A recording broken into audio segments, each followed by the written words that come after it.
Hello, I am Aniket from Tarkashastra Academy. In this video, we are going to look at 10 unique strategies to approach the mocks of MBA CET 2021.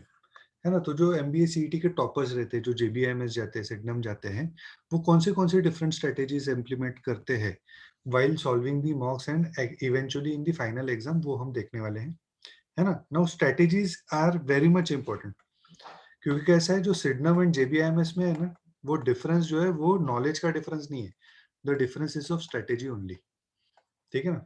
The difference is of strategy only. जो JBIMS जा रहा है 140 mark ला रहा है and जो सिडनम जा रहा है 135 मार्क ला रहा है, तो ये knowledge wise both the candidates are almost similar, है ना. जो सिडनम जा गया है वो भी अभी के सिचुएशन में अच्छे मार्क्स ला रहा होगा मॉक्स में, है ना. ऑन द डी डे उसकी स्ट्रेटेजी वर्क नहीं की एंड इसके वजह से वो सिडनम गया है ना.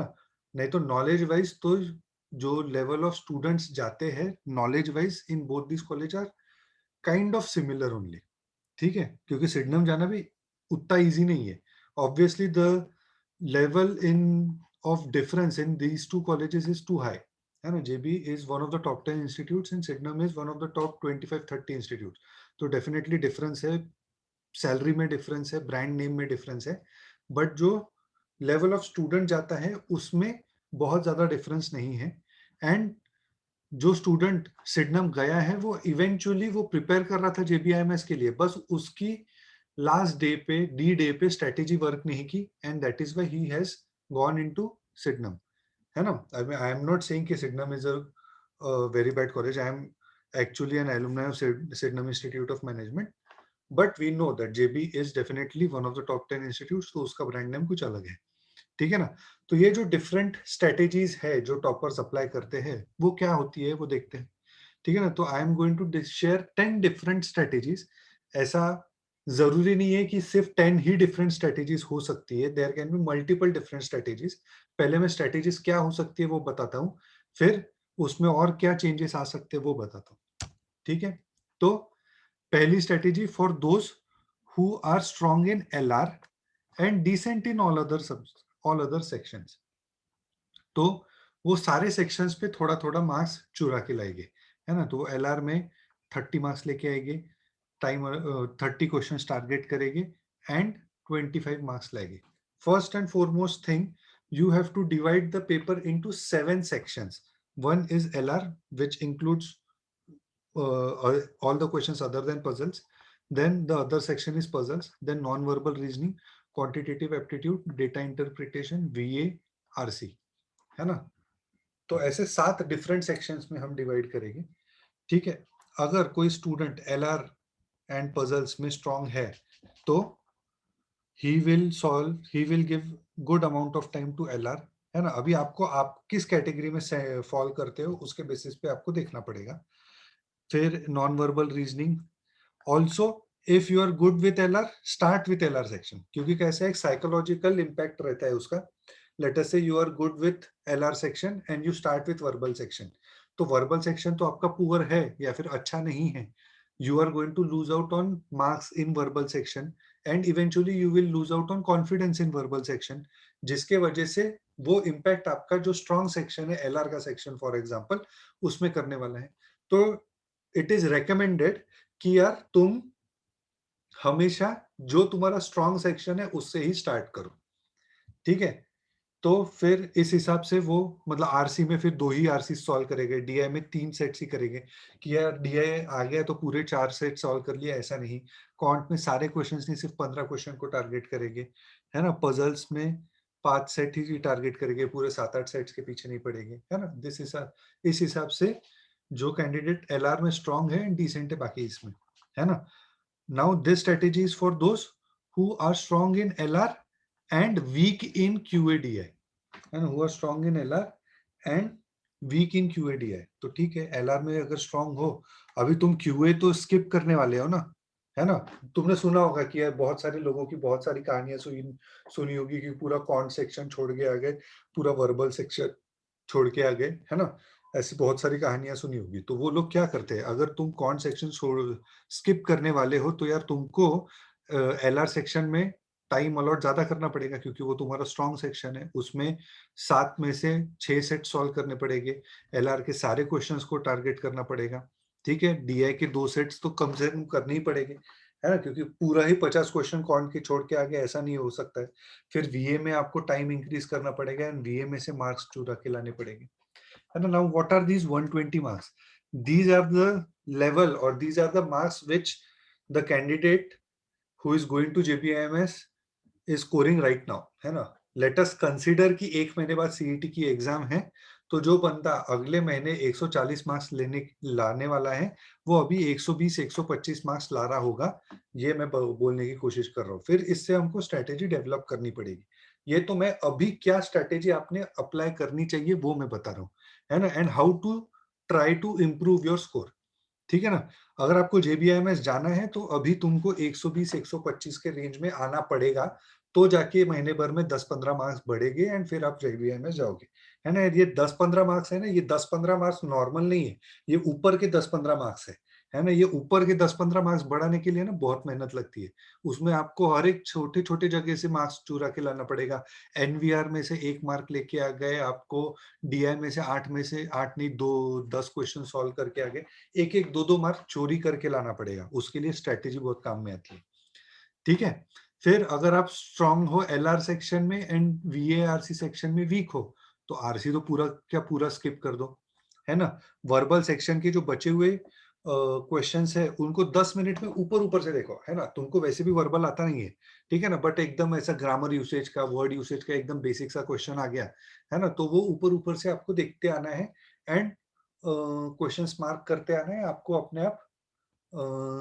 उसमें से 10 मार्क्स तो मिल जाएंगे 10 मिनट में, है ना, क्योंकि कुछ क्वेश्चन तो एकदम पपलू क्वेश्चन रहते हैं, वो पपलू क्वेश्चन तो पकड़ने हैं ना अपने को, वो नहीं छोड़ना है, ठीक है ना। आरसी तो डेफिनेटली स्किप करना है। अगर आप वर्बल सेक्शन में स्किप कर रहे हो तो डेफिनेटली तुमको quant DI and LR and puzzles में इंप्रूव करना पड़ेगा। नॉन वर्बल रीजनिंग अगर आप देख रहे हो तो नॉन वर्बल रीजनिंग में टारगेट स्कोर है कम से कम 20 मार्क तो लेके ही आना है आपको, है ना। नॉन वर्बल रीजनिंग में तुम पुअर हो ये सुन के लेना ही नहीं है ना। तुम कॉन्ट में पुअर हो सकते हो, वर्बल में पुअर हो सकते हो, एलआर में कभी कभी कोई पुअर हो सकता है, बट नॉन वर्बल रीजनिंग में पुअर है ये सुनना ही नहीं है, क्योंकि नॉन वर्बल रीजनिंग में कुछ ज्यादा मेहनत नहीं करनी है ना। नॉन वर्बल रीजनिंग में अगर पुअर हो, आज से अगले 7 दिन तक रोज के 50-50 क्वेश्चन सॉल्व करो, 350 क्वेश्चन बाद मेरे को आके बताओ आपका non verbal reasoning definitely improve हुआ रहेगा, ठीक है ना। तो this strategy for was for दोस्त जो एलआर में स्ट्रांग है। अभी कुछ लोग हैं जो कंटेंट डीआई में स्ट्रांग रहेंगे, तो स्टार्ट करो कंटेंट डीआई के साथ, है ना, कंटेंट डीआई के साथ स्टार्ट करो, है ना। अगर तुम कंटेंट डीआई में स्ट्रांग हो and decent in all other sections, तो हर जगह से थोड़े थोड़े थोड़े थोड़े मार्क्स चुरा के लाओ, है ना। बाहर जगह थोड़ा थोड़ा टाइम अलॉट करो, है ना। अभी तुम किस सेक्शन में फॉल करते हो वहां का आप स्क्रीनशॉट लेके रखो एंड उसके आगे वो वैसी स्ट्रेटेजी अप्लाई करने की कोशिश करो। देन कंटेंट डीआई में strong and LR and puzzles में वीक हो, है ना, कंटेंट डीआई में strong and LR and puzzles में वीक हो, तो ऑब्वियसली आपको पजल्स मतलब एकदम पजल छोड़ ही दोगे ऐसा नहीं ना, आपको मतलब 7-8 पजल्स आते हैं यार, एकदम से पजल छोड़ दिया ऐसा तो कर नहीं सकते हो, तो 2 सेट तो कम से कम करने पड़ेंगे पजल्स के, है ना। फिर आपको वर्बल में 2 नहीं 3 आरसी सॉल्व करके आना पड़ेगा, है ना। बाकी अगर आप एलआर में वीक हो तो आपको पजल्स वर्बल में स्ट्रांग होना पड़ेगा, ठीक है ना। नॉन वर्बल रीजनिंग में ये 15 नहीं यार, नॉन वर्बल रीजनिंग में तो 20 का 20 स्कोर लाना ही लाना है, ठीक है। कुछ भी हो जाए नॉन वर्बल रीजनिंग में आपका स्कोर आना ही चाहिए, ठीक है। अगर आप कॉन्ट में अच्छे हो एंड वर्बल में वीक हो तो आरसी स्किप कर दो, है ना। तुमने कहानियां सुनी होगी कि कॉन्ट सेक्शन छोड़ दिया, कहानियां सुनी होगी कि वर्बल सेक्शन छोड़ दिया, बट कभी ये नहीं सुना होगा कि यार मैंने पूरा एलआर सेक्शन छोड़ दिया। जो एलआर सेक्शन छोड़ देगा 75 क्वेश्चन छोड़ देगा, वो जाएगा ही नहीं ना से जेबी सिडनम वेलिंगकर, है ना। वो तो मतलब सॉल्व करना ही है ना। तो you cannot be poor with LR section, ठीक है। तो इस हिसाब से अगर आप कॉन्ट में अच्छे हो, वीएआरसी में वीक हो, तो उधर आपको थोड़ा टाइम रिड्यूस करना है, कॉन्ट में थोड़ा सा टाइम बढ़ाना है, एलआर में टाइम बढ़ाना है, ठीक है ना। ये स्ट्रेटेजी ऐसी है कि ये आपको ट्राई तो करो फॉलो करके, है ना, कि ये टाइम अलॉटमेंट है तो हाँ मैं कॉन्ट को 20 मिनट ही दूंगा क्योंकि मेरा कॉन्ट स्ट्रांग है, एंड मेरा VARC कम है, तो मेरे को क्वांट में 20 मिनट में मेरे 25 क्वेश्चन अटेम्प्ट होके 20 नंबर आने चाहिए, है ना? तो जाके वो स्ट्रांग है भाई, है ना? अगर तुम 20 मिनट में 15 मार्क्स ला रहे हो क्वांट में, तो वो स्ट्रांग नहीं है। स्ट्रांग वो है जहाँ पे आपका एक मिनट में एक क्वेश्चन तो मिनिमम हो रहा है, that is your strong section. ठीक है ना?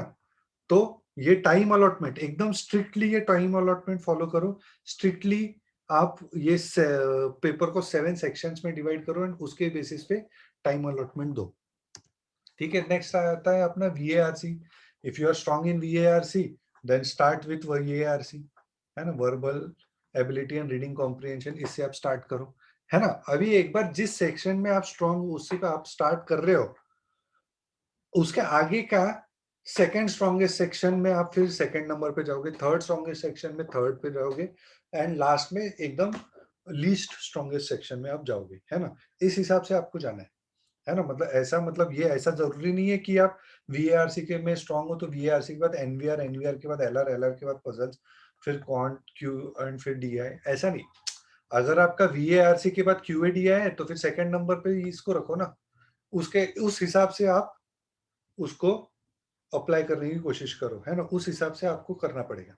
ठीक है ना? As I told you, it is, मतलब ये तो मैं जनरली कैसे लोग अप्लाई करते हैं ये बता रहा हूँ। ये जो 10 स्ट्रेटेजीज है तो जनरल स्ट्रेटेजीज बताइए, है ना?